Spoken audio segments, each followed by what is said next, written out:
Hello, everybody, and welcome to another episode of the Guitar Souls podcast. I am one of your hosts, Levi Clay, and I'm here with my good buddy, Mike McLaughlin. How's it going, man? Very well, thank you, you handsome bastard. How are you? I am good. You call me handsome, but I was looking at your shirt, and it is Two beautiful. handsome men on the front of my shirt. But mine's got Randy Savage on it. Oh, yeah!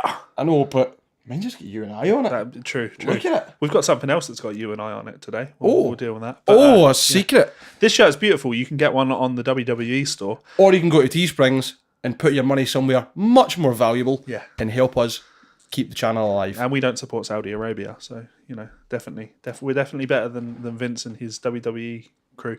I didn't know anything about that, No? but Jesus, that was a hot take right at the start, Levi. Is this news to you? Yeah. Oh, man. So, this is a good, going, not off topic, but, talking right at the start of the show.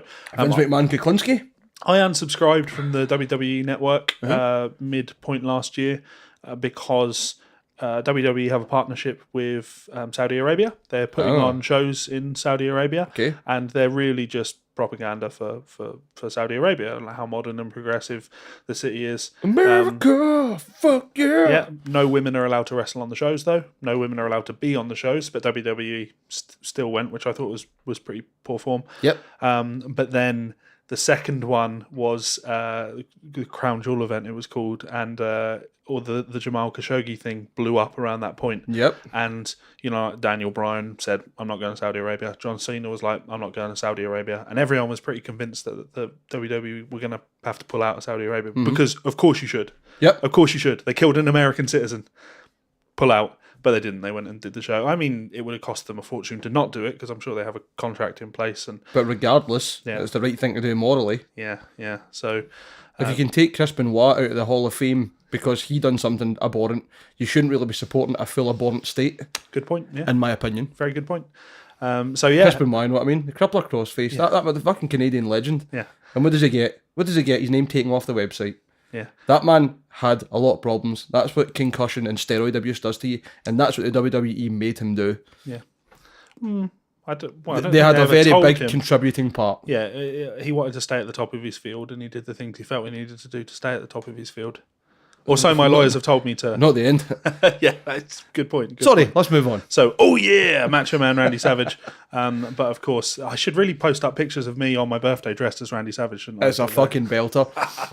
You should put a picture of me up and see if they can guess who it is. I can't find any pictures of you. No way. Like one person, maybe two people took photos of you on that night, and I keep asking for them, but nobody sent me one. I know I saw one. I did see one, so they do exist. Lee had one. I think Lee had a good one. I think Jay had one too. Yeah. You'd fit right in Saudi Arabia in your...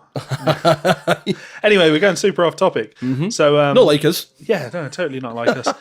This podcast, of course, is brought to you in part by the support from our lovely friends over at Rev Amplification. Love you guys. We like those guys, and you should obviously go and check out their G3 and G4 pedals. Mm-hmm. We're looking forward to getting our hands on the D20. It's going to be a beautiful little thing. It's not a dice. It's not. Levi's get really into like magic and stuff, and it's super geeky. Like you go in his house and where you'd usually see guitars lying, there's now cases and like decks and boxes for cards, and I think we're losing them. Yeah, good. But I had a delivery from Rev turned up today, so we're going to make the studio look better now. We're going to make the studio look better. So all I need is like a click of the fingers. Can you give me a click of the fingers, Mike? What about studio magic? Boom! The magic of television. Look at this. Science. Look at that. Look at it. What's that next to the Rev logo? Turn it on. Oh, turn me on, Levi. Turn me on. Oh, beautiful. It lights up. Even the cab lights up. How cool is that? That's pretty ridiculous, to be fair. And even cooler than that, it's got our faces on it. My face, Mike's face, and the Guitar Souls logo. And if I press these buttons down here, I can change colour. For the 4 different channels. So, amazing. Absolutely amazing. Super happy.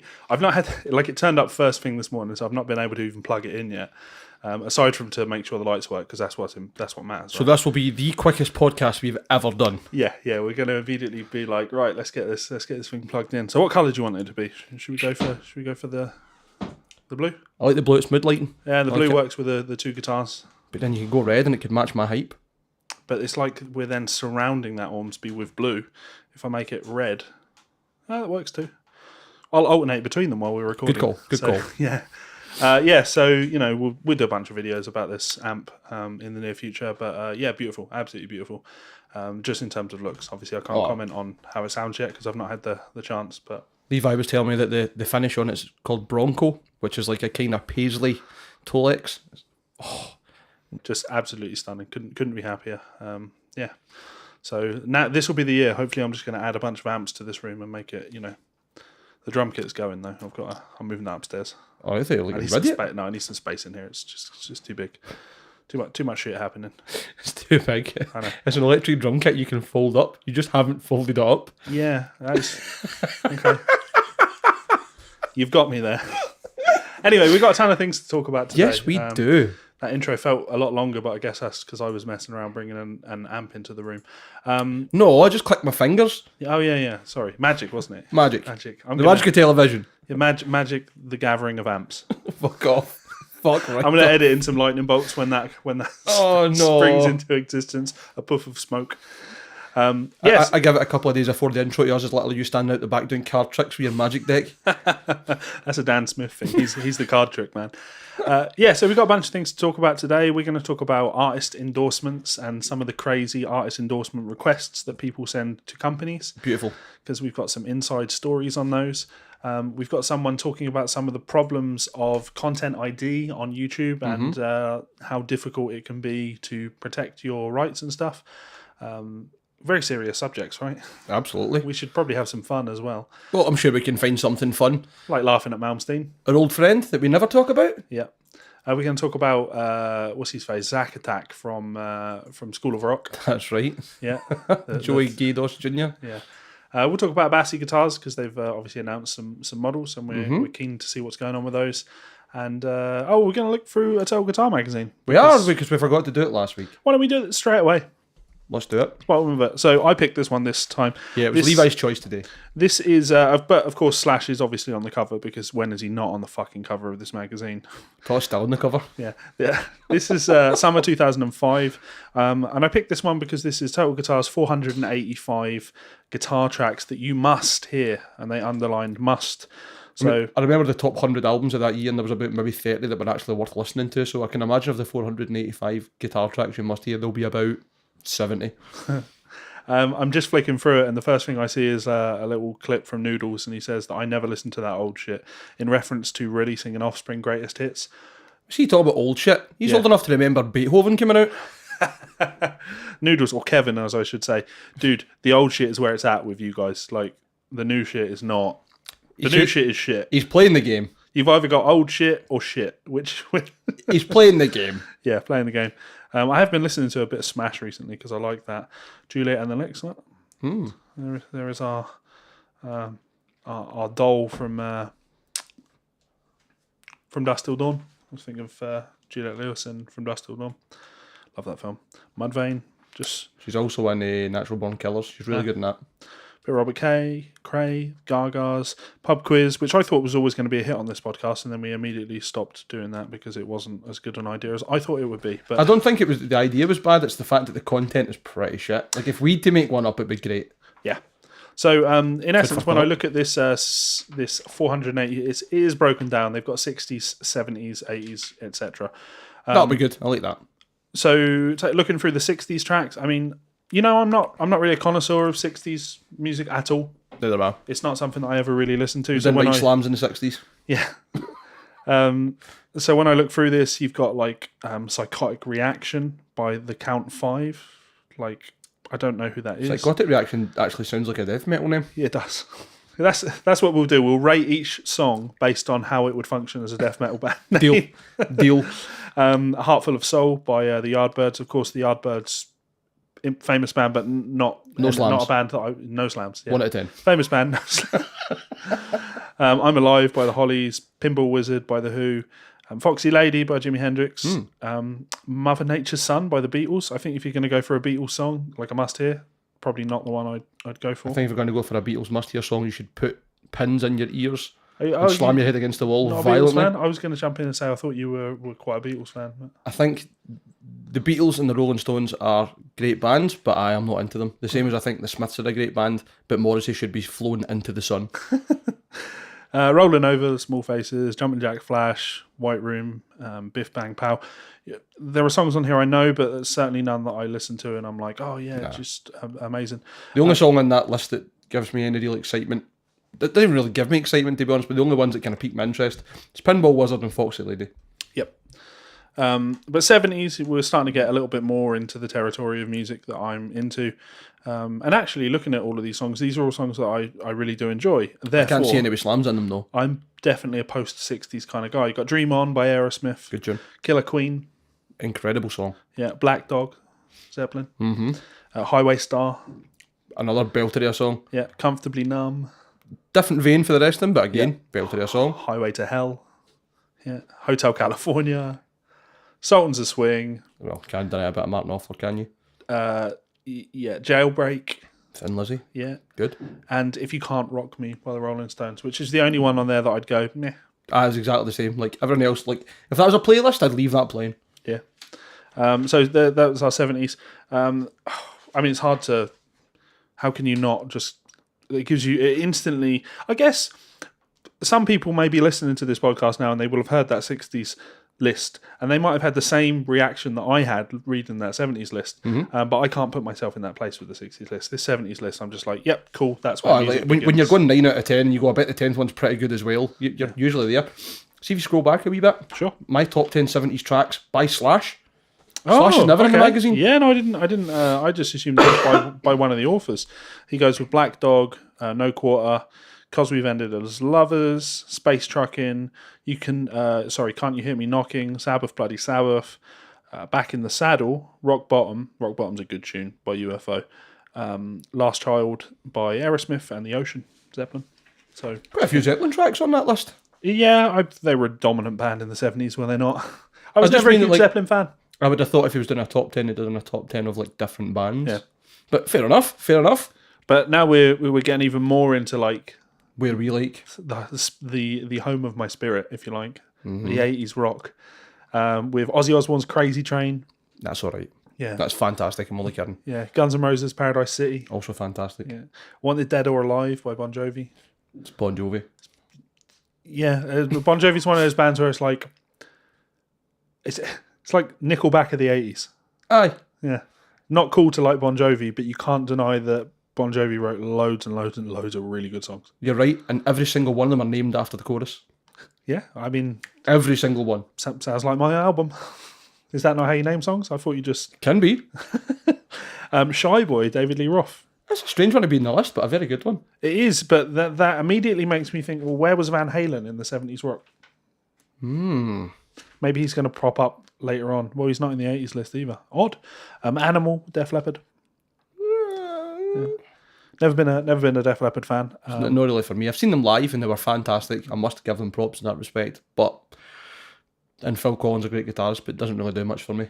I saw, the Hard Times, which is that website that does the sort of... I know exactly the article you're going to talk about. I'm just going to make reference to the Hard Times article that says Def Leppard's drummer having second arm removed in a cocky show of skill.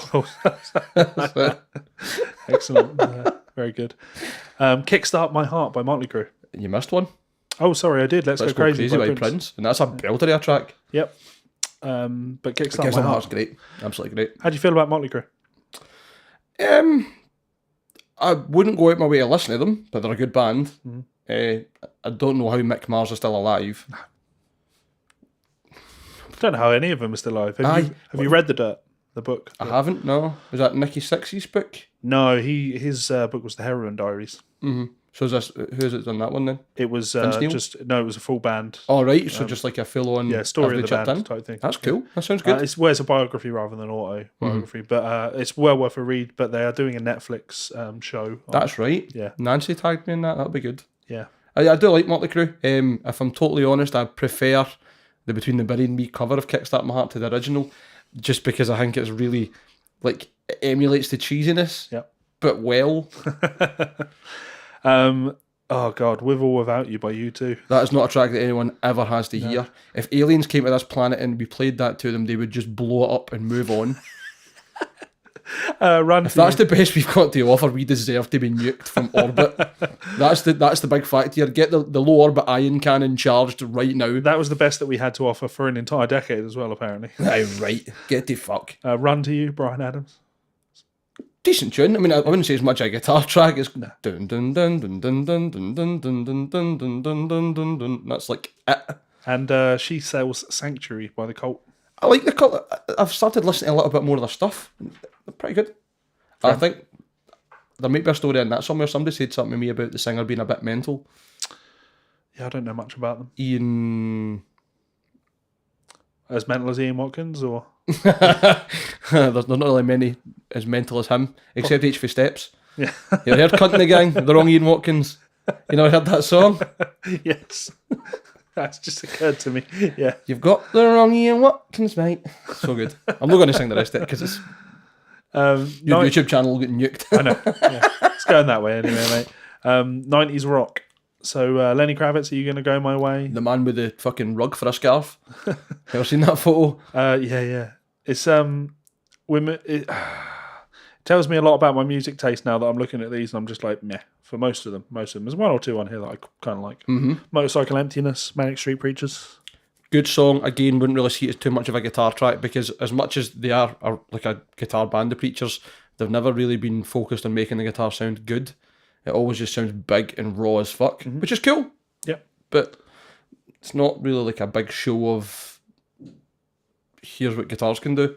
It's more like a here, I'm in the studio, I'm just going to turn the amp right up and make a racket. But good. Great songwriters. What's the Frequency, Kenneth? Switch the radio off right now. Suck My Kiss by Chili Peppers. To be fair, that is a nailer. It's a nailer of an album, that actually. That's Blood Sugar Sex Magic. Blood Sugar Sex Magic, yeah. That is. I really like Suck My Kiss. My first ever band covered that, and I used to be the vocalist. I was in a Chili Peppers cover band. You were, weren't you? What was the other stuff he's done? Muse. Chili's and Muse, that's right. Yeah. That's a strange mix.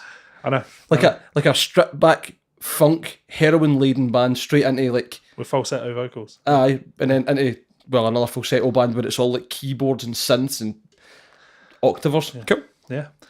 Monkey Wrench by the Foo Fighters. Fucking great track. Banger of a tune. Absolute banger. And more than once I have nearly made myself go unconscious trying to do that bit where Dave's shouting at the end of it. And like in the video he does it in one. He must not do it in one in the recording, but like I've tried my hardest quite a few times. Yeah, it's intense. It's one of those ones that you stop and you start breathing and you get really lightheaded. Yep. Foo Fighters are one of those bands where like I can never ever say that I like them. I can't do it. I just can't. It's okay to be wrong. But it's like Bon Jovi to me. Like they've got so many great tunes. Just so many. Like I think The Pretender is one of the best songs of the last decade. Understandable. It's so much power to it. Yeah. And a great video to it as well. Rope. So. When I heard Rope, I was like, holy shit, man, who's this? Like that sounds a bit like I couldn't even think who it sounded like, but it didn't sound like the Foo Fighters. It was more like Caius or something like that. And then it turns out it was Dave that wrote it, and I'm like, fuck off. Yeah. You pricks have got these things up your sleeve. Yep. And you're writing pop tunes sometimes. Yeah. Fucking arsehole. Dave Grohl, you handsome, talented, well-loved asshole. I think that's probably what it comes down to, though, because you talk about like the pop songs. Like I love so many of the Foo Fighters songs, but then every now and again they're going to play something like Learn to Fly, or Times Like These. Times Like These stands away for Learn to Fly. Times Like These is a belter of a track. I'm not crazy on it. It feels like a forced example of let's put a riff in 7 because we can. I don't know as much. If you listen to that album, there is a lot of stuff that's of that kind of just that repeating, vibe. descending vocal in the chorus.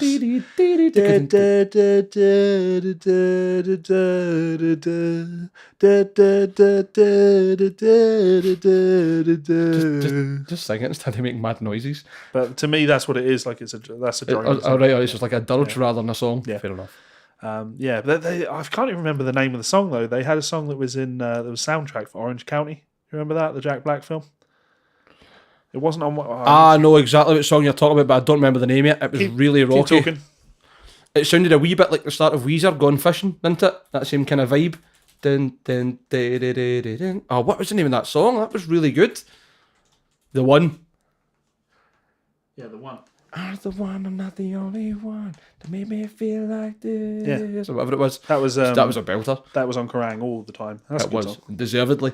As far as I'm aware, it's not on any of their albums, though, is it? So, No, I don't think so. So, yep, Monkey Wrench, belter of a song. I'll give them that. The Fly, U2. Again, U2, straight into the sun. Goodbye. Go away.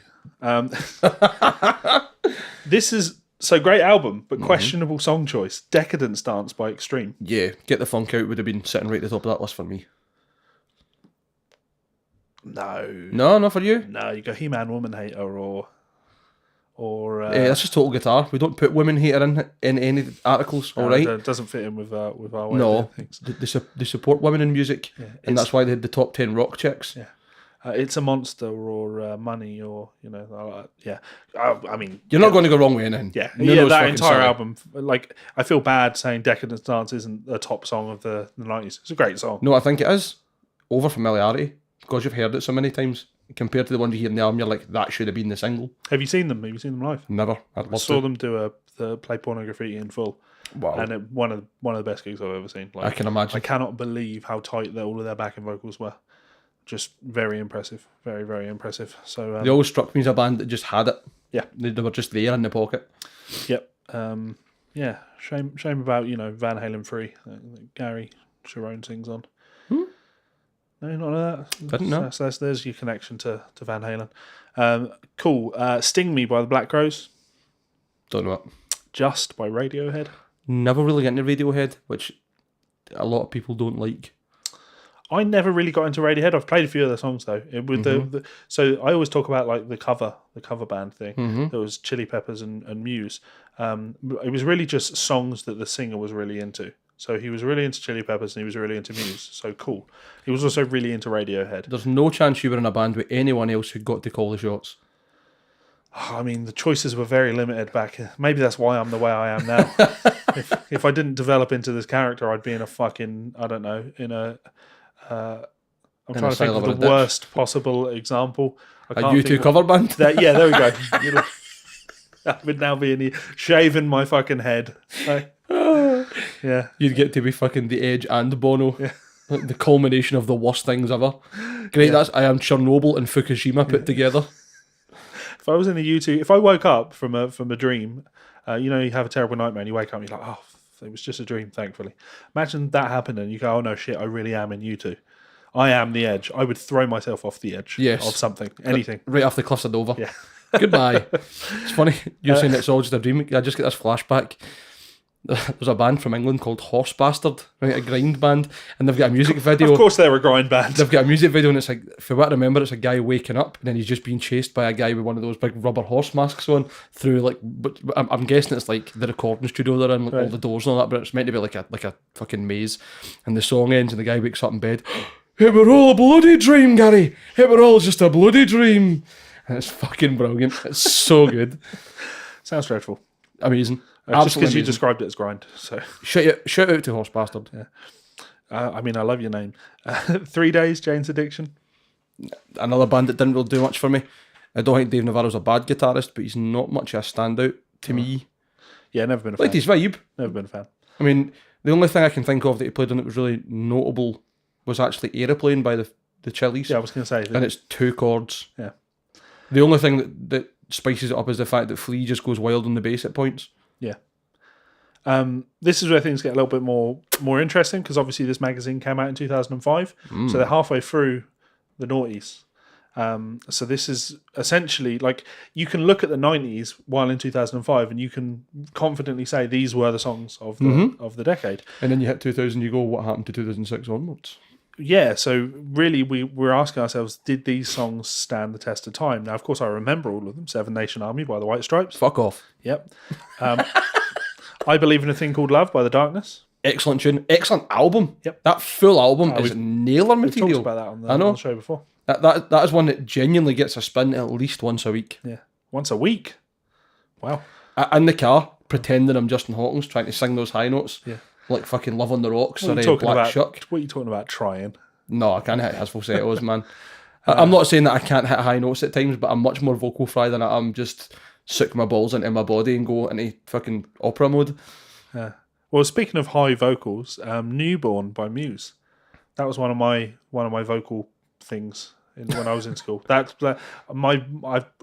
Levi's actually castrato. Not so much anymore, but like my falsetto game was always incredibly strong. Yeah, I can tell that when you look. I've heard you doing the backing track vocals and stuff when you were writing for the Hellcat stuff. Yeah, definitely. That's a funny story for you. When I was in college, doing A levels, doing music and music technology, among other things, but you know the music side of things, we had to be in the college choir.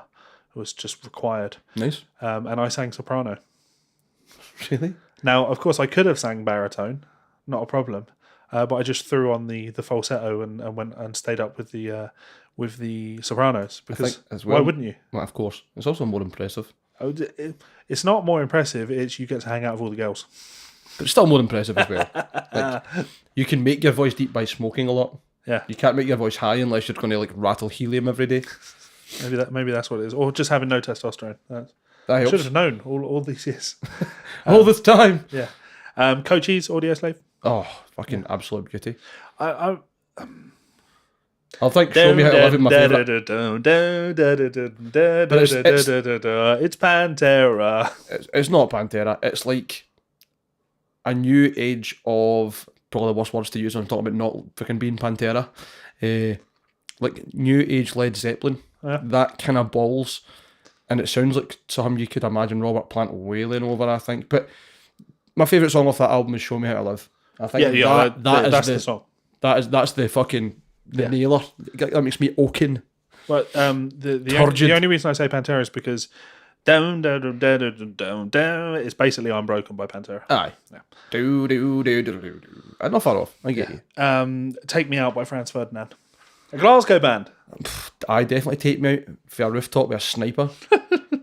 No, not a bad band to be fair. I just never get into them. I'm going to skip over the Hendrix stuff because I'm not interested in that. I mean, this just goes and goes and goes. We'll just stick to the things that are of interest to us. So metal. These are metal and new metal. They're the two interesting ones. There's some grunge and blues. Is there death metal in here? No, probably not. It's all the same, isn't it? Rock and roll. What do you mean it's all the same? Shred. Oh, we'll get to that. Okay, cool. That'll be no doubt. We're going to have new metal, shred, and instrumental. This will be interesting. Cool. So the top 10 metal albums, and then cool because it's not. Songs. So Master of Puppets by Metallica. Okay. Yeah, I'll give it that. Yeah, I'll give it that. Walk by Pantera. Okay. So it's a nailer of a tune. It is, but there's much better. Let's say Aliens come down and you just need to give them a quick rundown of 10 metal tracks to listen to. I would have gave them 13 Steps or fucking Throes of Rejection or Sandblasted Skin. Like I would be like, I want them to hear Phil Anselmo at his most fucked up, not Walk. Okay. Could you see I'm easily bothered by persistence? Shut up. Okay. War Pigs, Sabbath. Sound. Not the Sabbath tune I'd choose. No, you've got to give them some Sabbath. Children of the Grave. Okay, great. Yeah, I don't think you can really go wrong at that point. Yeah. You could even give them Planet Caravan and be like, aye, sound. Fairies Wear Boots. Belter a tune. Yeah. War Pigs I never liked. No, it does a great cover it. You'll have heard it. Lyle. Faith No More. Oh, Lyle. Lyle? Have you never seen Lyle do his cover of War Pigs? No. He plays like an instrumental slide version of it. He does it live with his band. Doesn't surprise me. Fucking ridiculous. I remember the first time I heard 7 Days by Sting was him playing it. And I was like, that's fucking ridiculous. I thought he'd actually written it to start with. And then as soon as I not Sting, I was like, fair play. I can't get on board with Lyle. That's not very nice. With War Pigs for one simple reason. Ozzy Osbourne rhymes masses with masses. So? And it's the first thing you hear in the song. So? Can't deal with it. Bugs he me. Was on a lot of cocaine at that point. You know how much I'm a stickler for correct grammar and correct writing. You don't rhyme masses with masses. You do if you're Ozzy Osbourne. Yeah, exactly. The Small Hours by The Holocaust. I have no idea what that is. I've never heard that, and I'm intrigued. I just look at that and I'm like, really? You couldn't? You were running out of space and you went with that. There's no better example. You couldn't go for who are we missing on here? It's classic metal, isn't it? No, metal. No, it's not say classic metal. It just says metal. We've got Slayer. We've got Megadeth. We've got Anthrax. We've got Metallica. Testament. We've got Pantera. Yeah, chuck a Testament tune in there. If there's no Testament on there, fuck them. There's no. Phantom of the Opera by Maiden. Okay. Probably wouldn't. Is it the original version with Paul Diano? Or Bruce Dickinson? I'm not sure. I'm asking you, like, what would yours be if you had to put that one on? Clarify what you're asking me. If you were putting that, if you had to like veto or confirm this list, and someone asked you, I see. which version would you be putting on? Would it be the Bruce Dickinson or the Paul Di'Anno? Paul. Yeah? Yeah. Really? Yeah. Good. I like it. You passed the test. Fair enough. Even though he claims benefits and still gigs. Sorry, Paul. You got caught. I mean, not fair enough. Fair enough's probably the right way, but not the right way to look at it. But poor fucking guy. What do you mean, poor guy? He's not in Iron Maiden. Mm-hmm. I think he left. Yeah, sure, but that's one of those situations where he's kicking himself enough. You know what I mean? Like the regret. But is that a reason to scam Social Security? Or social welfare funds? I feel like we're reversing roles here, Mike. Normally, I'd be the one saying that the benefit scroungers are a problem and they need to be dealt with, and then you'd go, but big corporations. No, I think it's drop in the bucket. In comparison, yes. Yeah. When you're talking greatest effect, but I'm talking about an individual person. Yeah. Sorry, let's move on. Again, somebody left a comment saying that you and I are just getting far too much into social politics. I know. And my reply to you obviously was, imagine us, people, talking about people, somehow talking about people. Yeah.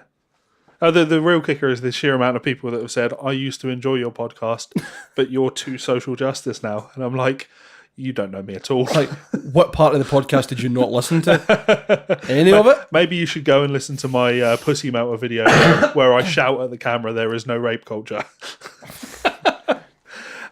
Cool. Spill the Blood by Slayer. Spill the Blood? I know. What album was that off? South of Heaven. It's the right era for fucking Slayer. Then again, there's not any real bad Slayer. Not a fan. Ace of Spades, Motorhead. Not the best tune by them, but okay. Yeah. Holy Wars, Megadeth. That's a good representation of Megadeth, I think. Great solos, great variance in the music, incredible riffs. Nick Menz's drumming is fucking solid. Dave's voice actually sounds alright in the album. But just throw Tornado Souls on there instead. Okay. Yeah. Right, that's fair. But that entire album, like that is Lucretia. Yep. You could pick any track off that album. You could even put Dawn Patrol on and be like, cool. Yeah, so I'm literally I may have said this on the podcast before, but I'll say it again. I'm going to double down, triple down. I think that Rust in Peace is probably my favourite metal album of all time. Nice. Yep, absolutely love it. I love this guy. Took me a long time to love it as much as I loved Countdown when I was younger. Countdown's a cool album. Countdown's great. It's a lot more pop. Definitely, but it's not... I don't think they've really watered down the riffs or anything. It's just more so that there's a bit more melody through it rather than just full all out thrashing. Yeah, exactly. Which is cool. So as I've got older, I've really come back to Rust in Peace, and now, without fail, that is gets you between the legs. Indians by Anthrax. Good tune. Roots, Bloody Roots by Sepultura. Well better Sepultura songs. Like hundreds more.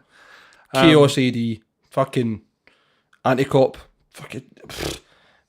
even the stuff for schizophrenia, like really early stuff, much better. Yeah. I was never really into Sepultura. That's alright, you're allowed to be wrong. I know, yeah, I know. By the way, but I'm right about Megadeth, so. That's true.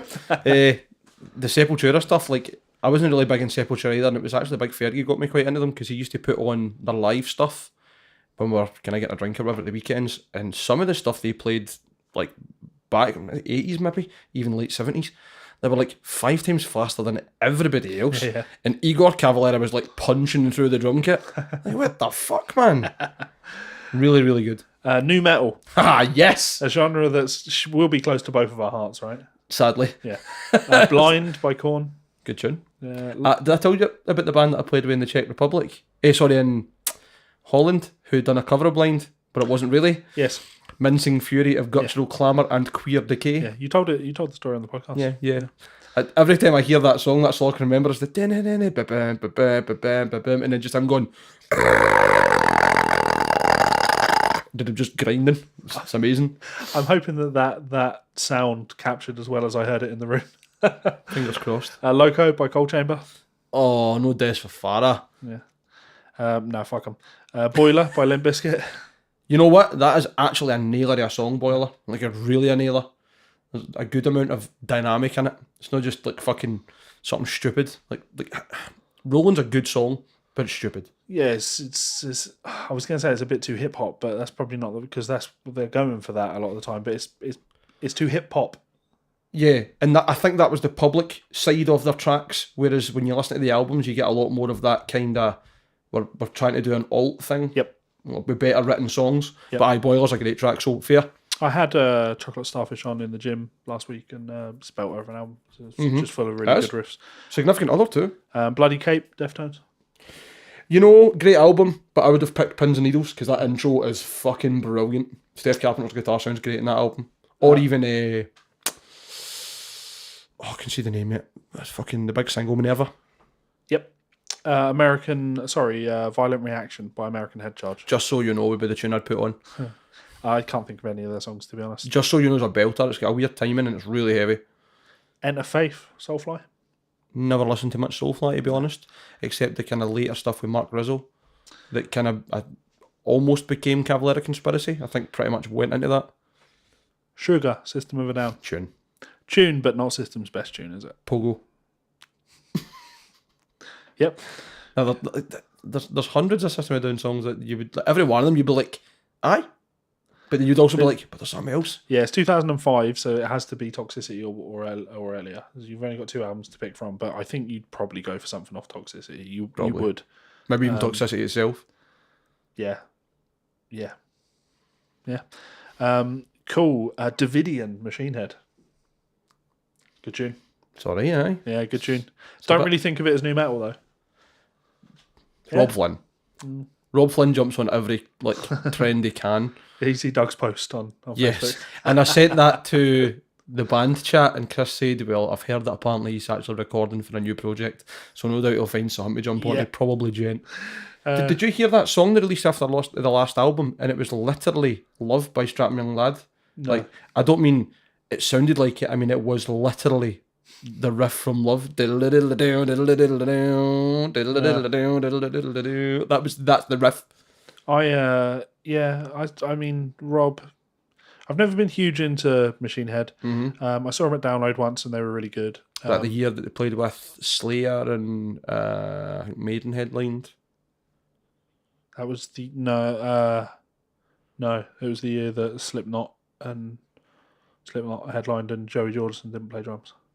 Right, that was before I was there. No, sorry, not Slipknot headlined. What am I talking about? Metallica headlined and Joey Jordison did play drums. That was the year before I went. It was 2004, I think. Yeah, that's right. That was Blaney's first one, I believe. Yeah.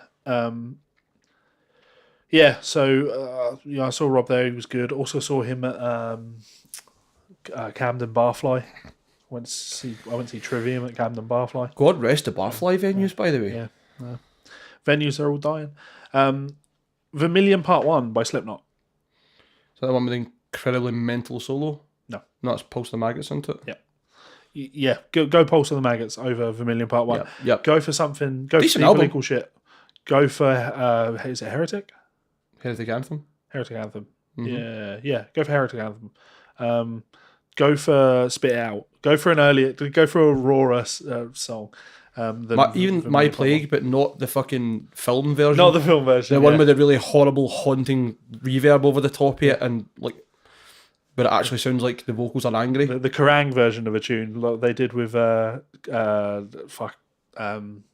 same film franchise as well. Actually, it was Killswitch Engage, End of Heartache. Yep, was for the second Resident Evil film, and they re-recorded the vocals so there was no shouting in it.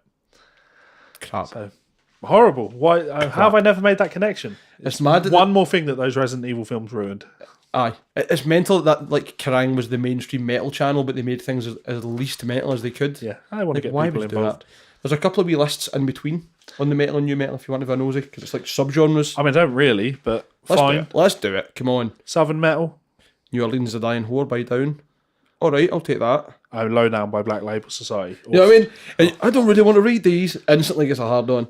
Well, it's not a case of not wanting to read them. It's being aware of the fact that we've just talked about fucking just listing off album names for fucking ages. No one cares. No one cares. People have all turned off by now. Actually, you know, like every now and again, I'll make a comment at the end of a podcast and I'll say like, if anyone has actually watched to this point, let us know. We get comments from people all the time saying, "I watched that far."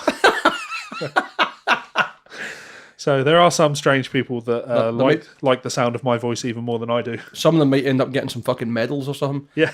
Why is Slash in it again? Well, because these are the actual Slash's essential tracks, like the ones he played on. Honestly, man, yeah.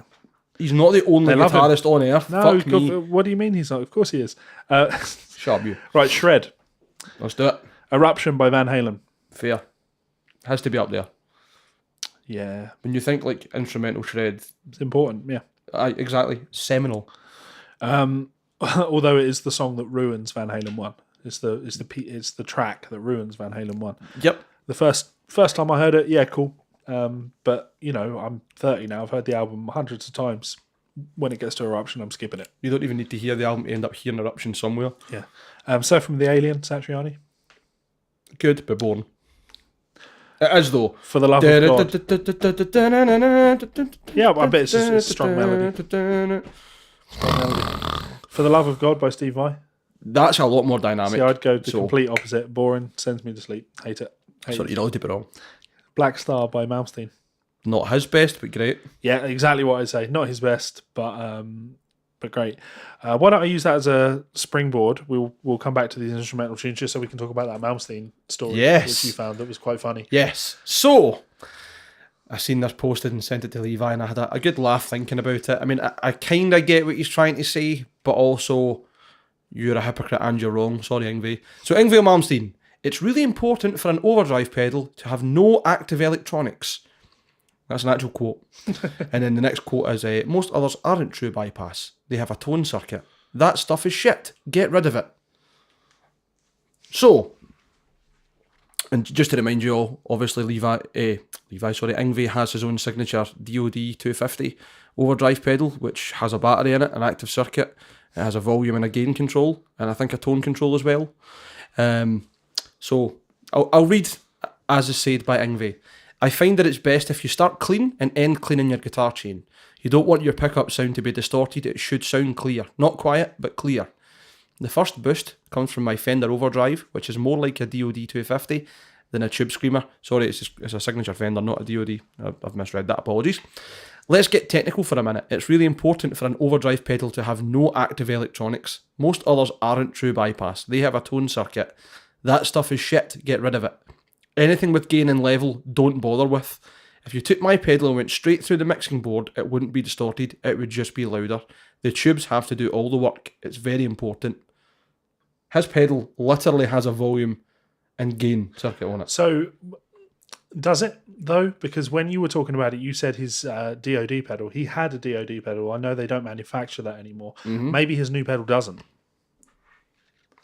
Pretty sure it's just a Tube Screamer clone. Like, pretty sure. But it's made by Fender, right? You think so? Let me see. Fender. Yngwie. I'm pretty sure it'll have some controls. It'd be very bold if it didn't. Just a volume control.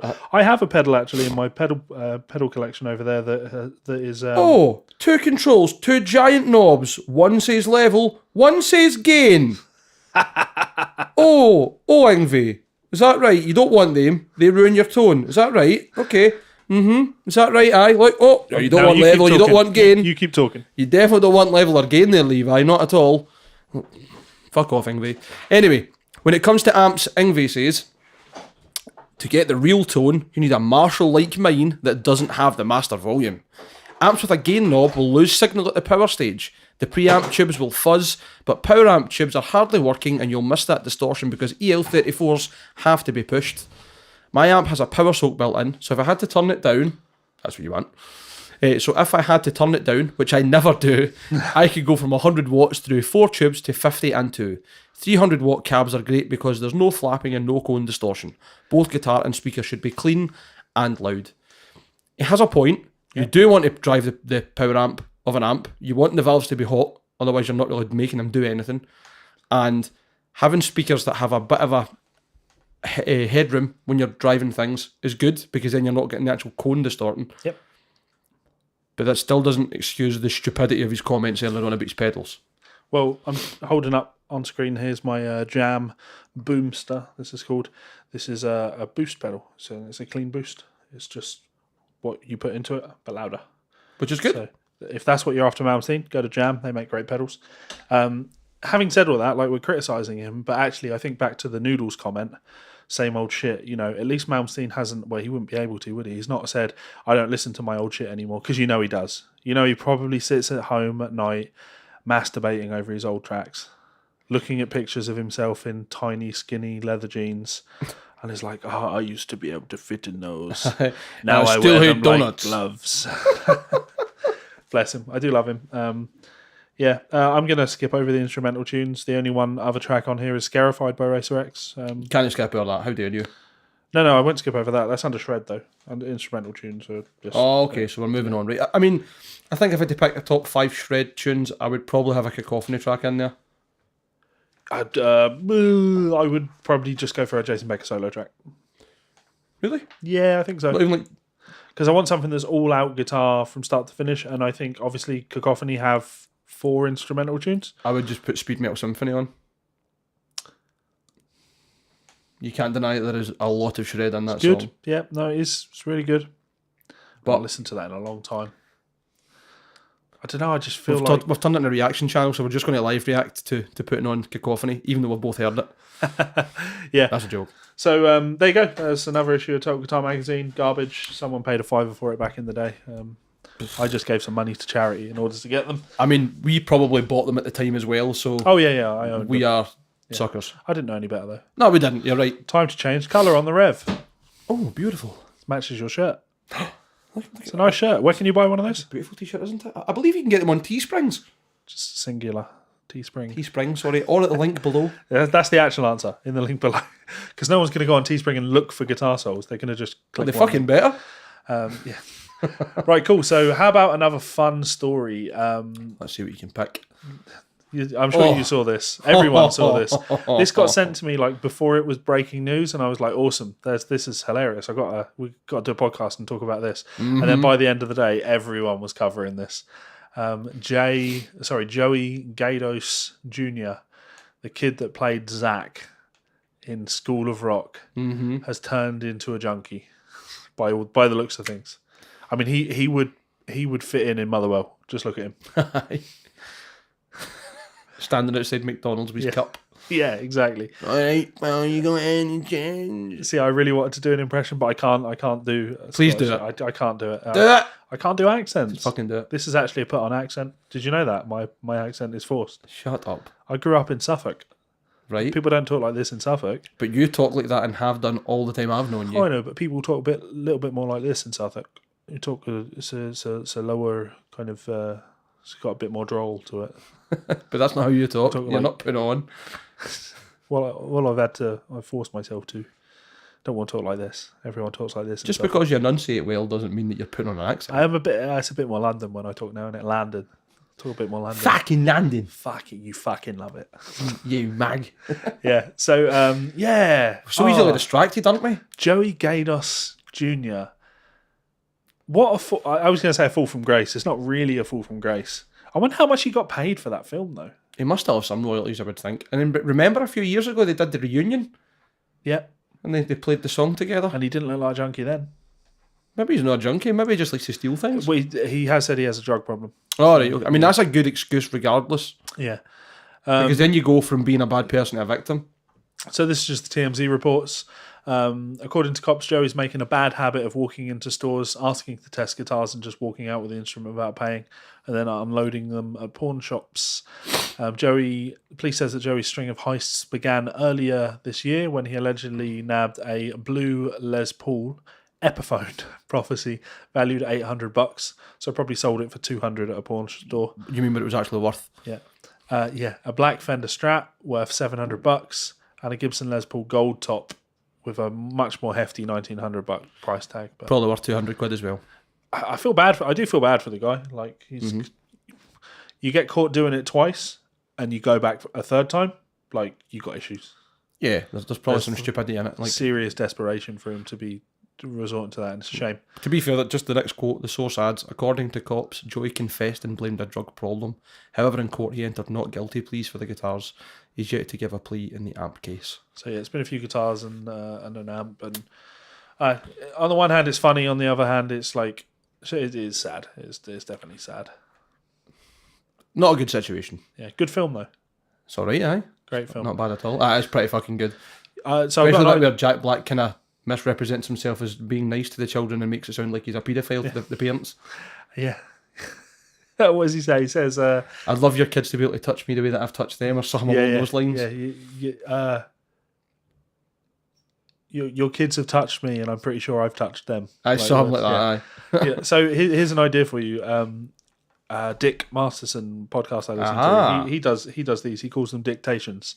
And I'm really throwing just change colours again. I'm just throwing a pitch out to people listening. I'd love to do something similar where essentially we make a video where we watch a film and we essentially make a commentary track for the film. Right. We don't play the film for people to watch. We don't play the audio for people to watch. But it means that people could essentially put on the film and put us on at the same time. Right. And have us watching and talking about the film and, cracking jokes. And You ever seen Mystery Science Theatre 3000? No. No, that's a programme that's like that. And basically it's meant to be this man who's stuck in space with a couple of robots. And there's like an evil genius, makes him watch B-movies.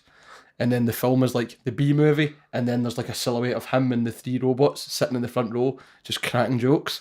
You'd fucking love it. It's so funny. I hate it when people say you'd fucking love it. It's so funny because the amount of people that have recommended things to me, and then I've had to go back to them and say it was garbage. I fucking hated it. Well, I'll just say this: if you don't like it, we're not friends.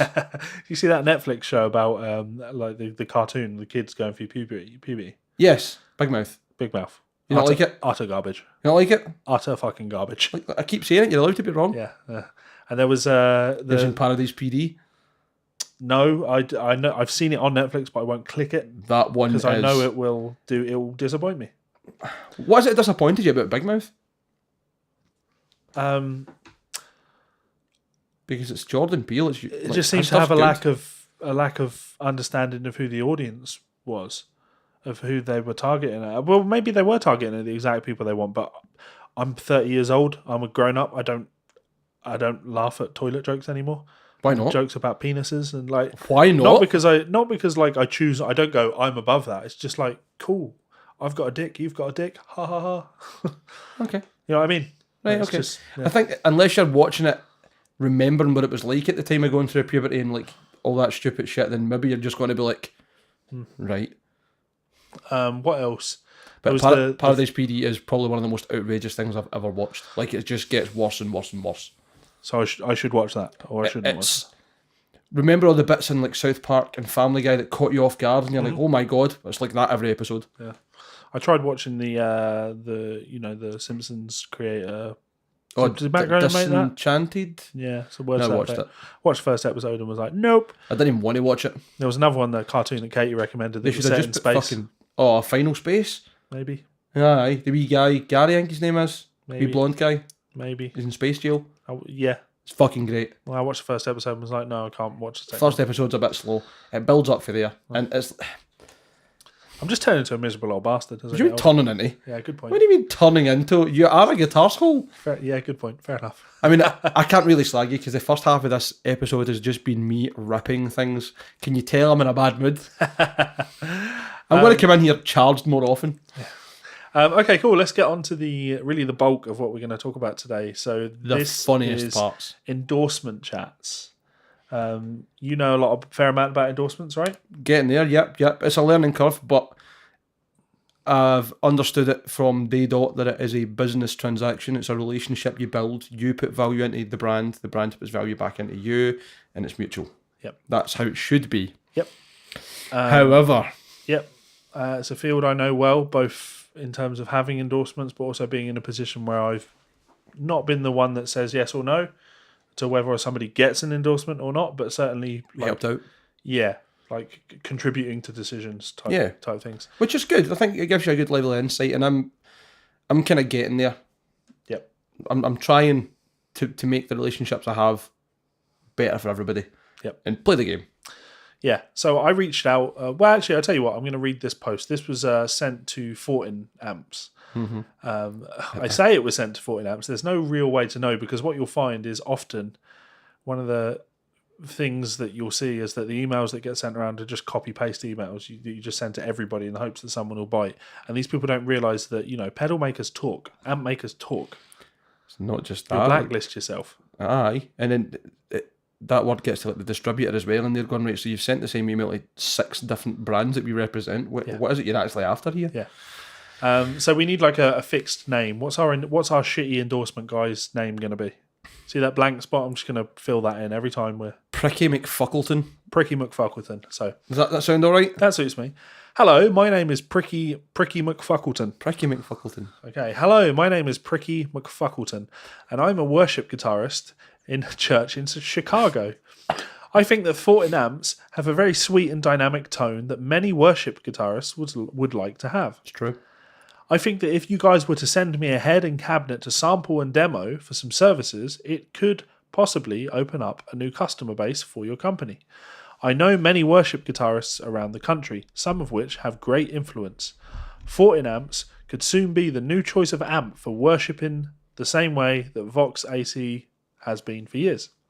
This could also prove that 14 amps can cover a wide range of genre. Let me know what you think. Yours, faithfully, Pricky McFuckleton. I'll remember it one day. I forgot it as well. Pricky McFuckleton. Let's just, what we'll do, right? The format's going to be insult with a Y at the end, and then Mick, and then another one. Cool. So he could be Cunty McShittleface. Okay. Yes, right? Yeah. We'll keep involving. Yeah. Right, just to keep it fresh. Yeah. This really this highlights the big problem that I know everyone gets when they're dealing with these endorsement emails they're having to get. The guy says, I think that 14 amps have a very sweet and dynamic tone that many worship guitarists would like to have. Right. Cool. So you own one. You must own one. Yeah. You must have played with one. I'm sure you did the last church service through your fucking Frederick Thorndahl signature 8-string and your Meshuggah head. Yeah. And then going on to say, if you were to send me one. Hymns in F sharp. It's just the worst. That's tip number 1, guys. Right? If you're at a stage where you reach out to a company to ask about endorsing their gear, you shouldn't need to ask for anything because you should already own enough of it. Sounds crazy, but there are going to be exceptions. Mm-hmm. There will always be exceptions to that. Correct. But as a guide, if you've got no experience with a piece of gear, what are you asking for? You can't endorse something you don't know anything about. Bingo. We'll talk TTM because I'm always talking TTM. And I'm looking forward to it because their guitars are due to be delivered to customers. They've promised delivery in about 30 days. So yours is going to be here next month then? Yeah. So I wait with bated breath. I can't wait to hear this piece of beautiful craftsmanship through your Rev amp. I know, yeah. My Rev amp that's now purple. No, red. So the only thing TTM will be doing is generating firewood. Yeah. I can't get my head around these no-name artists, and they're all dreadful. We could pull up clips of them playing. They're just non-players. They're playing pubs.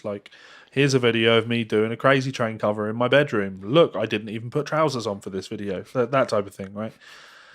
Which again is fine, fair enough. If that's what you do with your guitar, but don't convince yourself that you're a brand ambassador. No. Why are these people? Why are they endorsing a company? Why are they? You've never held one of these guitars. How can you approach a company and say, "I want to play your guitars and I want to represent your guitar"? They could be garbage. Could be amazing, but either way, you don't know. So, correct. I think there's been a couple of people swindled that way, unfortunately, by I want to say chancing entrepreneurs. Make guitars that look beautiful, look as if they're total attention to detail, and then when people start to get them delivered, shit goes wrong. Yep. Yeah, happens. Sorry, continue. No, there are guys like that. Actually, I'll jump completely off topic, but kind of relevant. Before I went and did my music degree, I've always told people that I worked on London Underground. Yep. As a maintenance technician, and the company that I worked for, it was just contract work. They had 3 people go down to show the company what they were capable of doing, what we were capable of doing as a team. And they spent, I believe, 2, maybe 3 days with 3 people just on one carriage, getting it immaculate, spectacular, like as good as it could possibly be, right? And then that was enough for them to secure the contract, and then they bring in all of us to do the work, and there's like 12 of us, and we've got to do an entire train, which is 6 carriages in a day, and we've never done it before. Like we've literally, we're learning on the job kind of stuff, and then we're surprised. Well, we're not surprised, but the company that had hired us, not the contractors, but the people we were contracting for, we would get comments like, "Us just obviously we appreciate it's not your fault, but this just isn't really what we were kind of promised we were going to get." Yeah, that's what happens. Like ultimately, the bad guy in that situation was the guy I was working for, who had missold what he was capable of delivering. And it's a common story. Yeah. Don't missell what you're capable of delivering, That's people. It. Yes, undersell and over-deliver. Yeah. So it's an old adage, but stick by it and you'll do well. That story that I read there, that was sent to 14 Amps, I believe. This was posted on Facebook publicly. It was getting shared around a little bit, and I enjoyed it. And I thought, you know what, there's a good subject in that. So I put a post up, and I thought I'd reach out to a bunch of people that I know from various companies. We'll probably avoid names of. Well, obviously, when I read out some emails, I won't mention who any of them are from. But obviously, I've got a lot of industry contacts. So we've had some very generous contributions to this, and hilarious contributions. We do thank the people we've heard from. None of them come from Rev, but we'll get some of those, I'm sure, because it doesn't matter. You could be the biggest guitar company in the world or the smallest guitar company in the world, right? But it just happens all day long. In fact, you know what? One that I can talk about is VPix. Okay. Because I run that side of the business for them. Like I help them out with that stuff. So emails like that come to me. And the sheer amount... Yeah, I know. The worst person to email like that. If poor Vinny read some of the responses I sent to these people, I wouldn't be working with Vinny anymore. Like, don't say that publicly, you madman. I don't mind. Yeah, well, next month. Because generally speaking, it's always the same thing, right? It's what I just complained about. It's people that have literally never played the product asking if they can get it for free. Pretty much. Sometimes just customers not even asking for endorsement, but will you send me some free picks so I can test them to see if I want to buy them? No. What do you mean? Like, they're plectrums. They're cheap. Buy some. Give them a go. See what you think. You've never played our picks before. Never. Not once.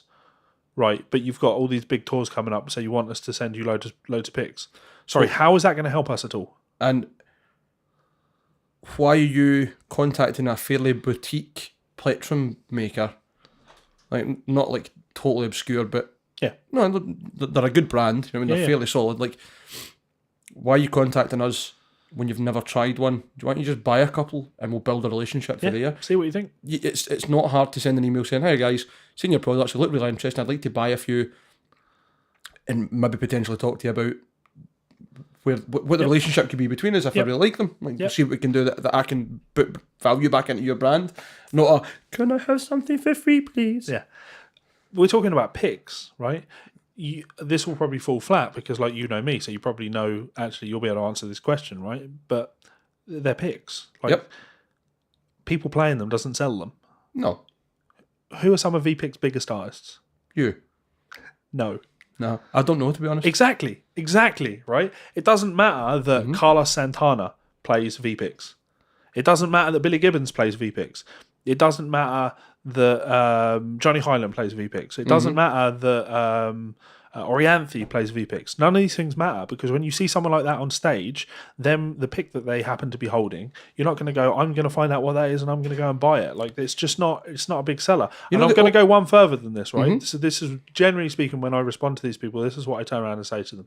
Look, the best thing about VPICs is that as a company, we stand behind the product we make. We know that we make damn good products, and we know that when people buy them, that they'll buy them and they'll be happy with them. We don't need to give them away. Case in point, Billy Gibbons buys his picks.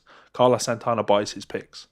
Carlos Santana could go to any company in the world and get whatever he wants for free, but he chooses to pay for this. Same with Billy Gibbons.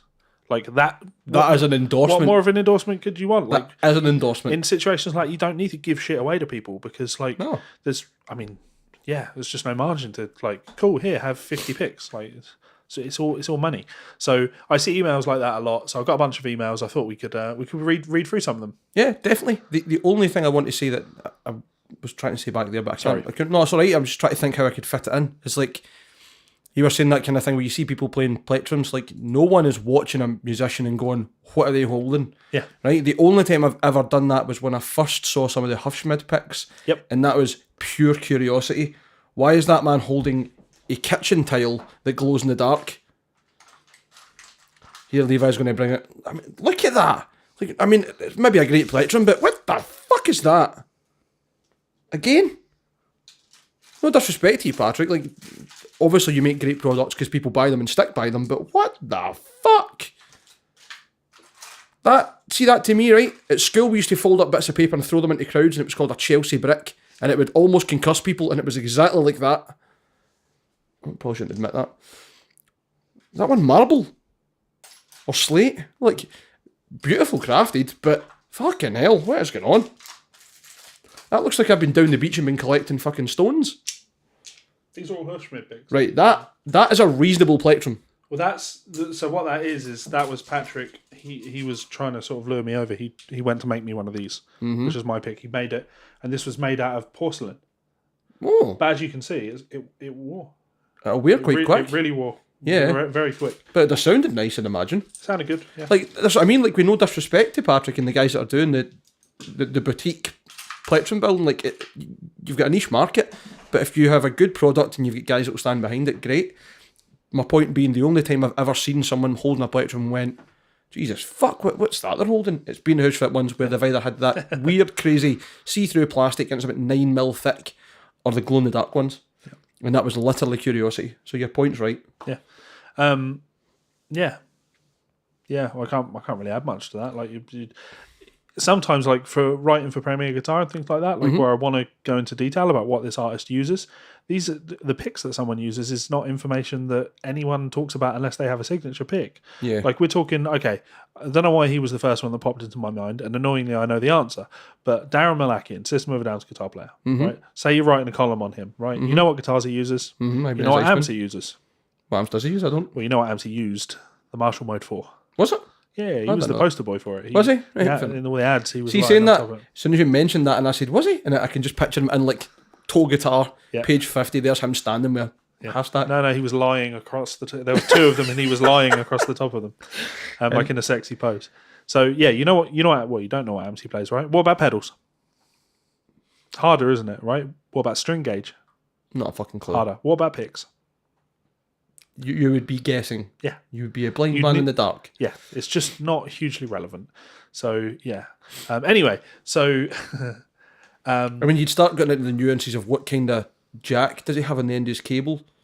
Like, you know what I mean? Like, you could get that anal, but it doesn't matter. So... I only use nitric ends. I don't believe in anything else. Here's an email that Cheesy McBullhair sent to a company. And this company, they had, much like you remember Vagina Guitars and their endorsement request list, that, you know, we love the guys at Vagina because they get this stuff, right?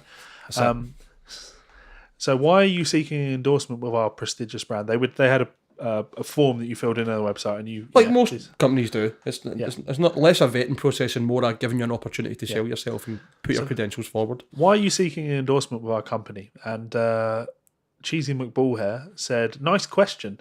And here's my honest answer. I just want an endorser. Please listen the previews of my first solo album," and then provided a link. Then under the what products are you interested in, they said a particular model. I didn't say anything about Siri there.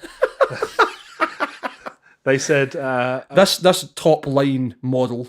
Actually, no, this isn't even top line. This is like low tier for what the company make. Oh, okay. Right. Yeah, made in white with a Floyd Rose, EMG pickups, black binding. Simple. And then the A&R guy responded to me and said, so basically, I want free stuff and I want you to take one model and make it completely different from the way that it actually is made. And someone else, another one, why are you seeking an endorsement with our company? A company that makes guitars, I'd like to add. Mm-hmm. They responded with, I'm tired of my old string endorsement. How is it? was he going to say, I got an endorsement from this guitar brand and they actually use a different brand from the factory? So I've decided I'm going to speak to them about an endorsement because I don't want to put the brand that I endorse on my new guitar. Yeah. What? Here's a great one from what's this guy's name? Spunky McFucklehog. Spunky McFucklehog writes to a company. And See, to be fair, man, you could probably read everything that's there because that is fucking nonsense. Oh, yeah. So why are you seeking endorsement from our company? And he's put in big capital letters, I'm not, because you make fucking bland, weird-looking cookie-cutter clonios, you bandwagoning vanity wallet-sucking vampires. And then they've, under what products are you interested in? He's gone with shit that works, artifacts that have been designed for humans by humans and made pretty as and where it's practical, anything but 99% of your range. I'd rather play a Cruiser Crafter Sunburst Strat copy. It's so amazing what comes of a well-run sweatshop these days. Oh well, back to Fender and Ibanez, I guess. Goodbye, plebeier. You suck arse. You suck arse. No punctuation, random capital letters, terrible spelling. It also contradicts itself, like, massively, because it says that what you make is cookie cutter clones, right? But then it goes on to say that everything that you make is, well, I want something that's designed by humans for humans and made pretty and that is practical, which is not what you make. So which is it? Do we do something completely different from everybody else? Even just in that sentence, you fucking bland / weird looking cookie cutter clone. Like, weird looking wouldn't be really be bland, that would be different. Yeah, amazing. Cunt. So enjoyed that. What an absolute fanny. Yeah, I'll go for this one. I got sent through this one today. This is for a reasonably decent sized company. Mm-hmm. One of the big boys, actually. Very nice of you to reach out, anonymous. Yeah. So what we got here was a kind of list, a basic rundown of the types of emails that you're likely to get when you work in this position. So one of them would be the "you'll regret this one" request. So the most common request for endorsement comes in mostly 3 or 4 times a week. And this is usually along the lines of... Can I read the quotes in a daft voice? Yeah. We'll do it that way. Cool. This is usually along the lines of... I love your amps. Please endorse me / send me a free one. This is always followed by no electronic press kit, no social media links, no links to any form of music or representation. These usually get the reply of... Thanks so much for your interest. However, at this present time, you don't have the level of exposure we would warrant investing or assigning budget to. And before I continue reading, that's exactly it, right? That's as beautiful and as clear cut. Yeah. You are not significant. For us to endorse you, that is an investment of our time or money. We invest our marketing efforts and also our budget into the people that we endorse. Mm-hmm. So yeah, if you don't bring anything to the table, it's not suitable. So this usually confuses the person and you don't hear back from them. However, I did have one guy reply with, I didn't ask for money. I want a free amp because my band is going huge this year with their new EP and you would be a fool to miss out on us. Safe to say that they didn't go big and I didn't regret that decision. I mean, in any fucking context in the world, why would you ever reply something like that? It's like being told you didn't have a job and going, well, I'm going to develop my skills this year and you'll regret not employing me. Yeah. With that attitude, not even slightly. Yeah. So here's the I've searched for every possible amp company email request.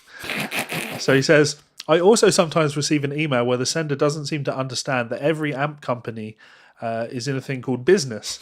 This means that we are in direct competition with one another. Some of them we get along with, and some of them, some we wish them a good trip to Amplifier hell. However, we all agree that when it comes to an email where over 40 different artist relations managers like myself are copied into the same email, the sender is clearly too busy on their world tour to take the 4 minutes it would take to cater each email to each different company on separate emails. These sorts of emails always include the following classic lines.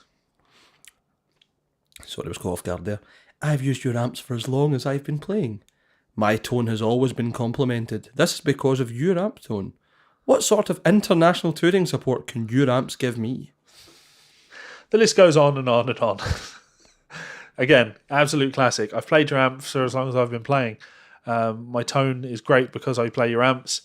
What sort of touring support can you guys give me? Well, it sounds like I don't need to give you any touring support because you have our amps. Yep. You play them and you love them. Like, what we don't need to endorse what you're doing. You already endorse what we make, and you tell people that it's good. Like, cool. Sorry, go away. Thanks for the free advertisement, I suppose. Yeah. Here's the I have no money and my amp has broke. Can you give me a free one request? Now, that takes balls. No, I know. Fair play. I mean, you don't get. You ask, you still don't get. Yeah. I understand that being a working musician is tough work. We are not heartless. We love young musicians and we support everyone we can. But for us to get involved, there needs to be at least some credibility for us to take a look at. Now, amplifiers are expensive, but there is a certain level of decorum that can be implemented when asking for a freebie.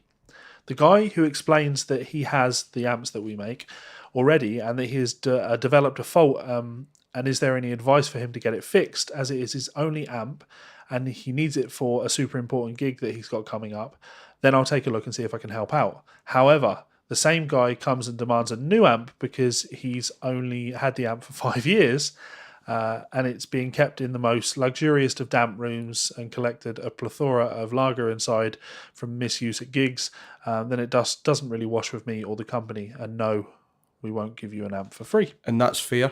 And I like when brands, rather than the first thing they're coming to is, oh, you bought it, you need to take it elsewhere. Just a wee bit of personal touch. Obviously, I got that EHX 44 Magnum, and I've been back and forth with their techs. They sent me a free power supply because we're thinking if that was maybe the problem, and they've also offered me a main board. Now, they didn't ask me for proof of purchase. They didn't ask me when I got it or where I got it or anything. They were just like, oh, I'm sorry you're having problems with it. We think it might be this, or we've never heard of this. Let's see what we can do to help you. Yep. It makes such a huge difference, doesn't it? It definitely does. Like, I emailed them totally willing to pay for whatever it was to get it fixed because I just wanted it to be done right and I'd be happy with it. But they just get back to me in the most pleasant way, just along the lines of, sorry you're having problems, what can we do to help? Yeah. It doesn't take any effort.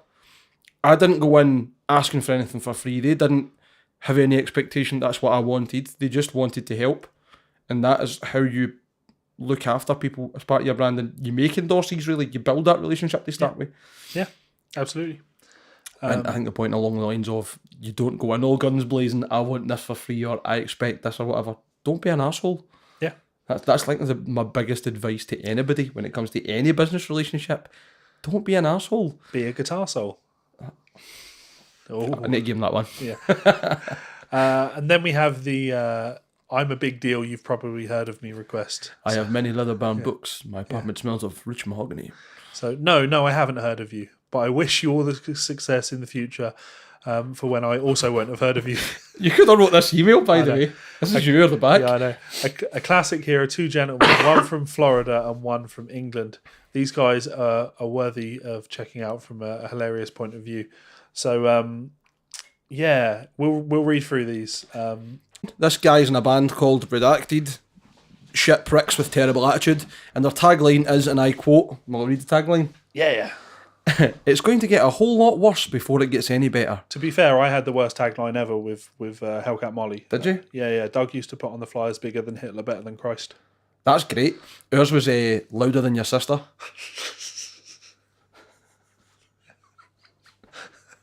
It was all my days come up with louder than your mom on her bad week. So good. Oh, wait a minute. Continue reading, I'll tell you what the tagline is that we come up with in the band the other day. Okay, so classic tagline if you ask me. Anyway, this guy does YouTube demos of his own guitars that he says are custom shop guitars. However, he's paid for someone to put his name on it. The guy also has a list as long as my enduring patience for these sort of guys regarding endorsements.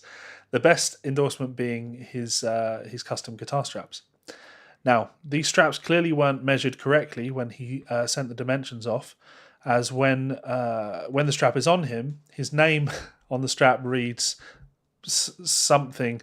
Let's say that we'll do the Guitar Souls equivalent. If we made custom straps that said Guitar Souls on it, this guy basically had his text on his strap, so when he put it on, it just said arsehole. That's what we're looking at here. So hilarious. this guy in 2017 decided to show up at our booth at NAMM while I was getting a drink and told people, hey, I'm here to play on the booth. I'm one of your artists. Just as I turn up to the booth, he's plugging in. And I was over there like the plague to stop this guy because he's appalling at playing the guitar.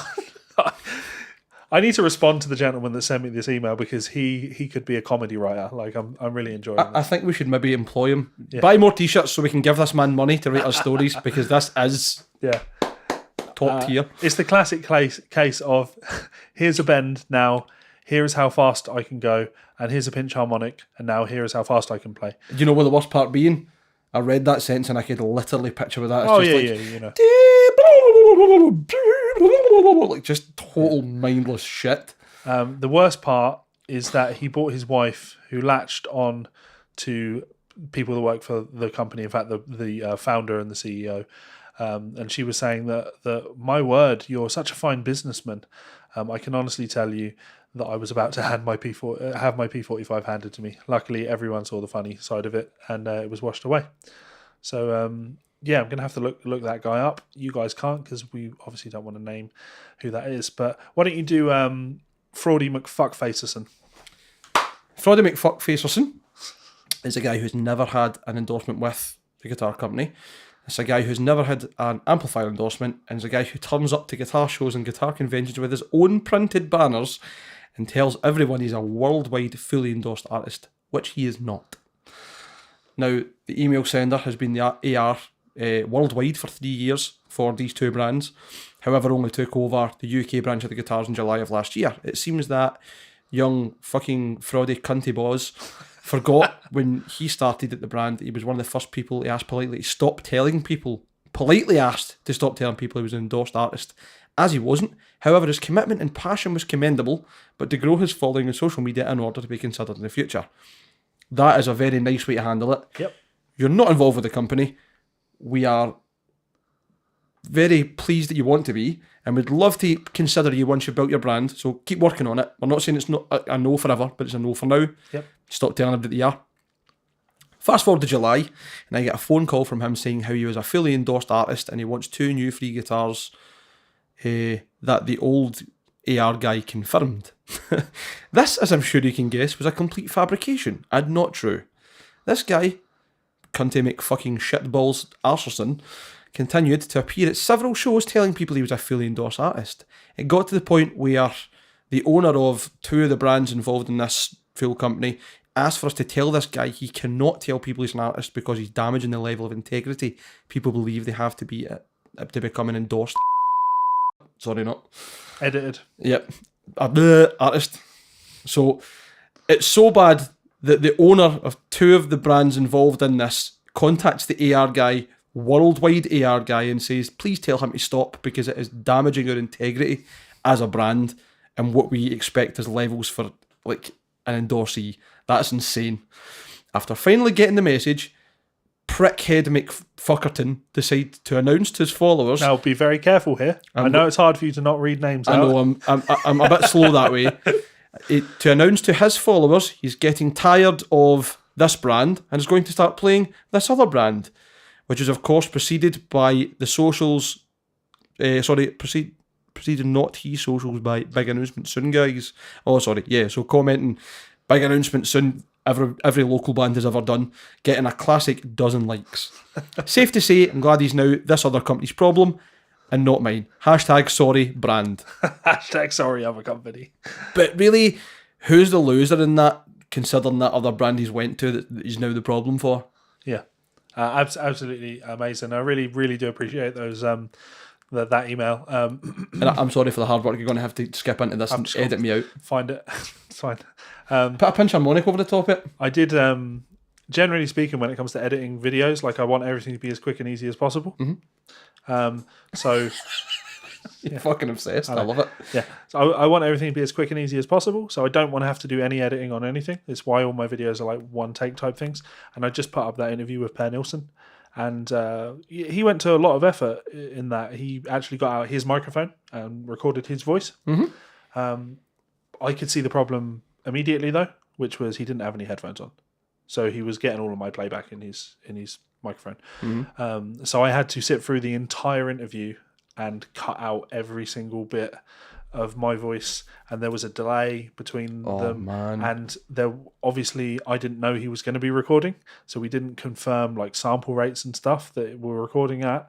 So it was constantly going out of sync and everything. But the audio when he was talking was so good, and I didn't want to use the cam mic that he was using, that I captured. That it was worth it. I just had to watch the entire thing and clip, and it took bloody ages. So I don't mind going through this and editing out you saying a company's name. That's fine.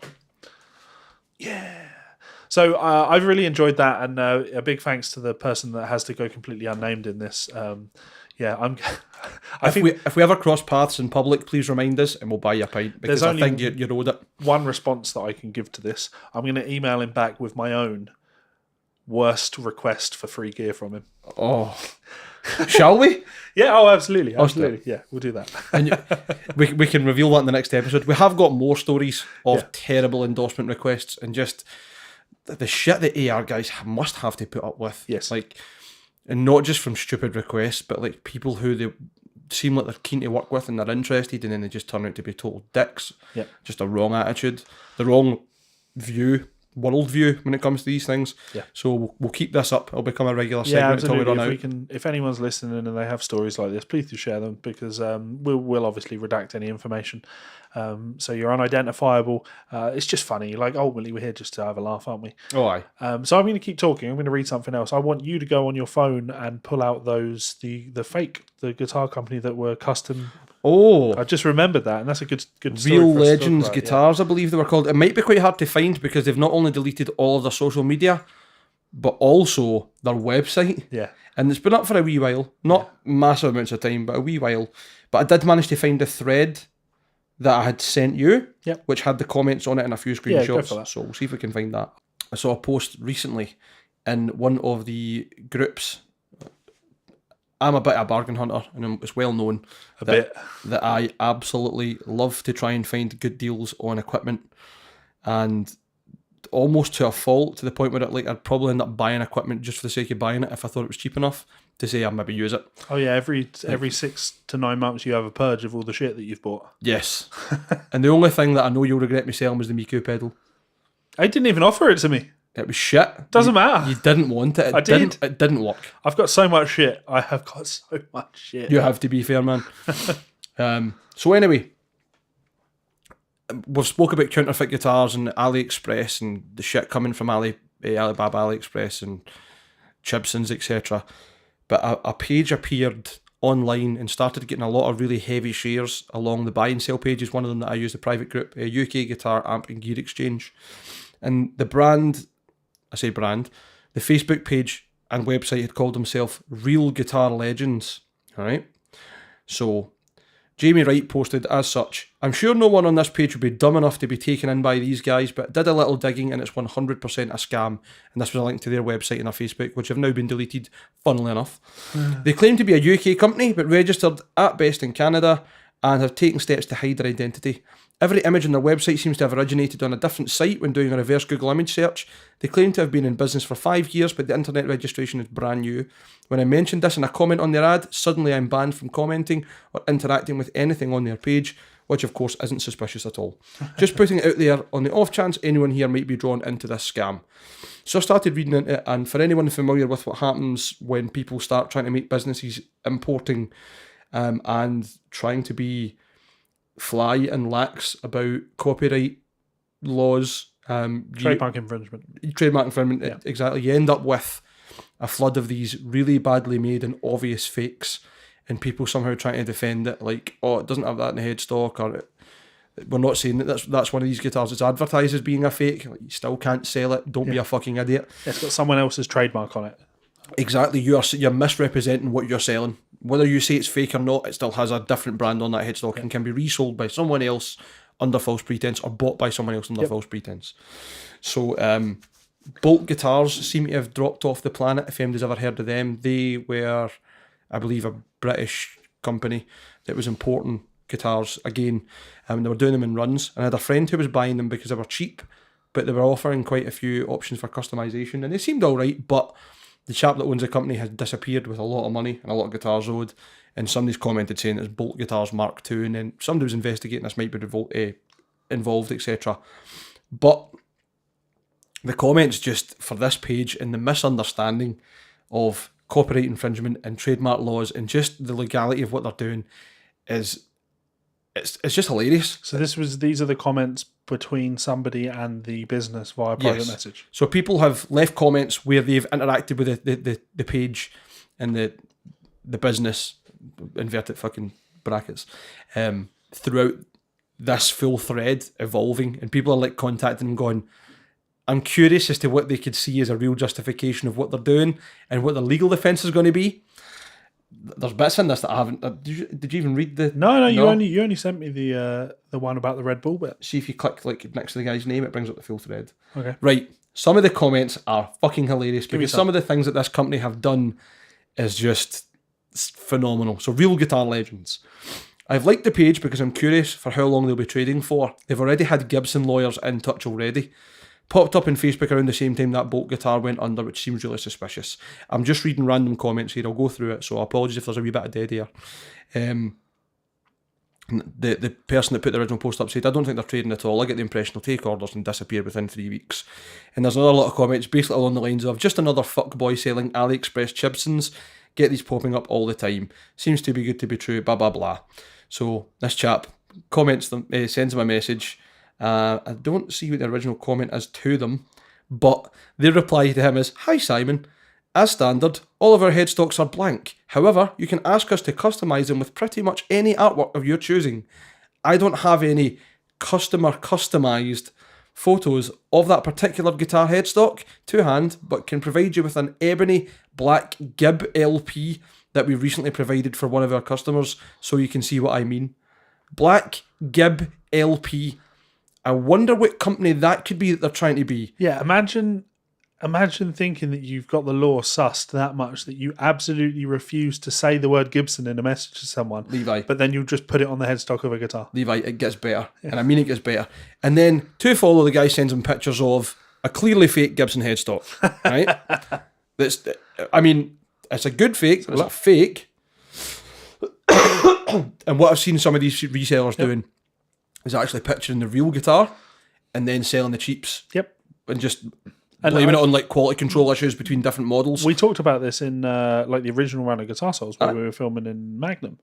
That's why I'd never buy a Gibson. I just wouldn't do it anymore. I'd never buy a second-hand Gibson because there's just too many fakes floating around. And some of them are very frightening. Yeah, exactly. If someone makes a really good fake, and sure, they might sell it to well, I'm not the good example. Let's say they sell it to Dave.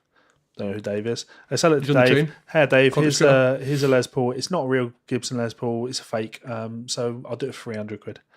Cool, no problem. Dave has it. He sells it to someone else, gets 400 quid for it, tells them it's a fake. But then eventually someone's like, you know what? I reckon I could probably sell this for 1,400. And then that little detail of it being a fake just disappears. Mm-hmm. It's gone, never to be known again.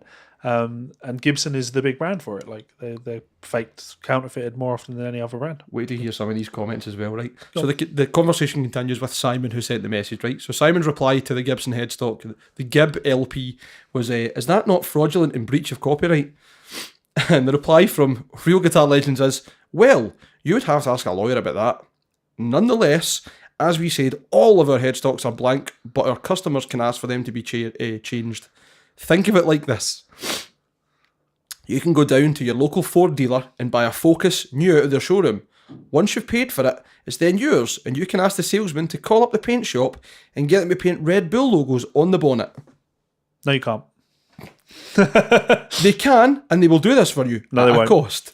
However, what you couldn't do is go down to the Ford dealer and walk into their showroom and buy that same Focus with Red Bull logos already on it. Yes, you could. Because that would, quite rightly, be illegal. I think it's paragraph 2 of the Trademark Act, trademark 2 separate words, that notes the differences we have laid out for you in the examples above. But nonetheless, you can always consult a lawyer. Yeah. No, you couldn't. You can't, like... It's also not the same thing. No one's going to buy a Ford Focus thinking it's a can of Red Bull. Yeah, great. That's a You better point. Fucking clown. That's why trademark infringement is so important, because it's like when we're talking about copyright infringement, and when I used a little clip of an audio sample in a Guitar Souls video, and then we get like flagged for that. Like it's not going to stop someone listening to Joe Perry's music. This like 10-second clip where he's talking over it, like that doesn't harm the original market. Whereas when there is a fake Gibson guitar, the only reason someone buys that is to not put money in Gibson's pocket.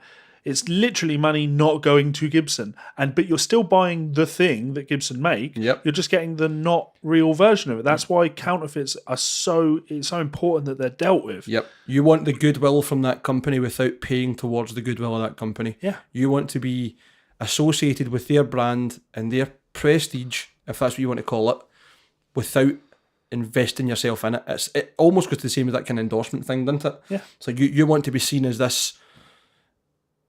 I'm professional enough and I believe in my playing enough that I'm at this level. However, I don't want to invest my money to that level because I don't actually meet that level. Yeah. Dicks. I mean, our Guitar Souls t-shirts, right? Please go and buy one. If you don't, please don't buy a black t-shirt and then ask someone else to print the Guitar Souls logo on it. Yeah, that's it'd be a waste of time. They're trying to make the argument there that if you were to do that, that wouldn't be a problem.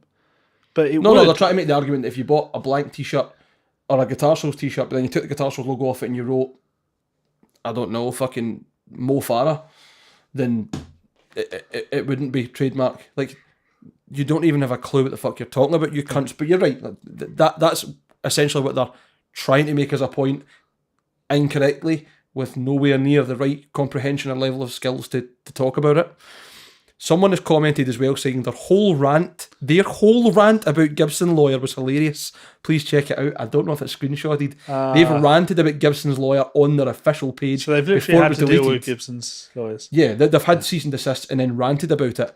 They even named and shamed the lawyer, which didn't even give them a cease and desist or mention the headstock. Just asked not to use the name Gibson Les Paul, which they do in their ads. That's absolutely astonishing. So I'm sad that I missed all of this. Well, I'm also not. I like the fact that it's just come at me with like this is all new to me.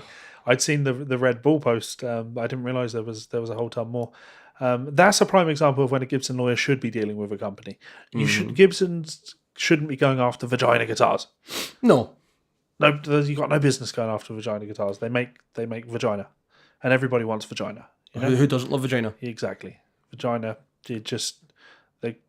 Fantastic. Yeah, big fans. So someone's done a bit more digging into the person who started the business, and I won't mention his name or the area, but a car dealer launched a savage attack on his injured wife and threatened to kill her when he lost the plot after discovering their business faced ruin, a court heard. And that's about the chap that started that. Real Guitar Legends, right? Okay. So you can see the internet's doing the whole fucking Reddit 4chan doxing hive mind thing at the moment of, well, this guy's obviously a bit of a scourge for our community, so let's find out really how legit he is and whether we want to have him as part of the community or not, which is cool. Self-moderating. Yeah. To a degree. It's obviously worrying when people start getting the fucking pitchforks and the fires out, but they've not got that far, to be fair. Somebody's comment, not going to lie, I grassed them up to Gibson as soon as I saw their ad.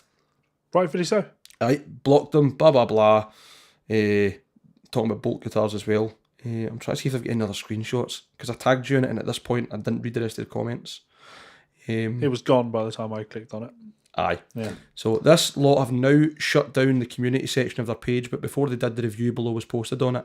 This is a link to the profile of the guy who runs Real Guitar Legends. If you scan down his page, you'll see his reviewer is one of his buddies, and the review comes up as, well, I didn't know anything about these guys, but I sent them a few messages and they responded quickly and professionally. They seemed to know what they were talking about, and I liked the look of their webpage and their comments on here on Facebook, so I took the plunge. I want quite a few of their guitars in their catalogue, and they keep adding more I want all the time.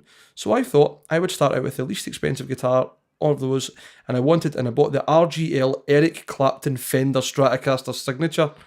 So you went to the effort of putting RGL, not even the full term of Real Guitar Legends at the front, and then literally named it after the guitar you're not allowed to, because that's literally the copyright infringement trademark. Yeah. Is it? Yeah. That's absolutely amazing. After the whole Red Bull analogy and not using the word Gibson, but they actually sold something that had the word Fender.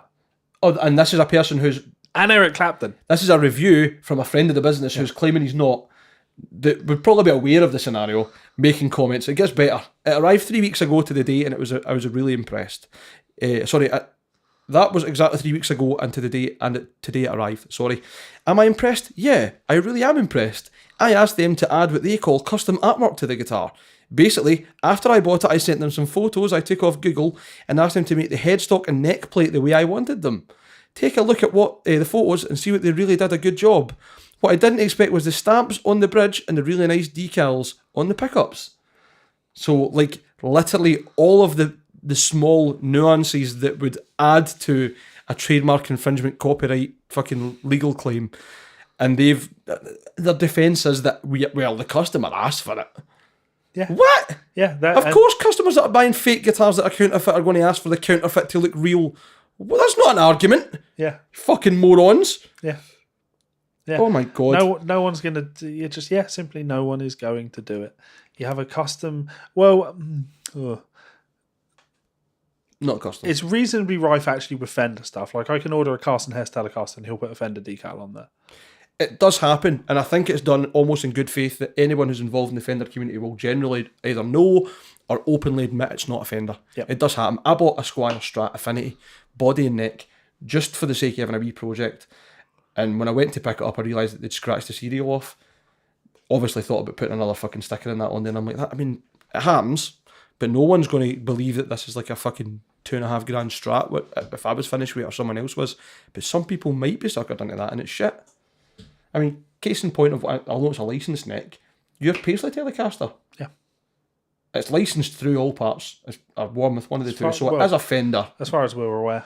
Aye. Well, it's no real way to know. For what it's stamped and what it was sold as, it's been kind of pat in the back. Fender have went, well, it's licensed. You can put Fender on there because it meets our standards. Yep. Fair enough. Right? But it's still not a Fender. Yeah.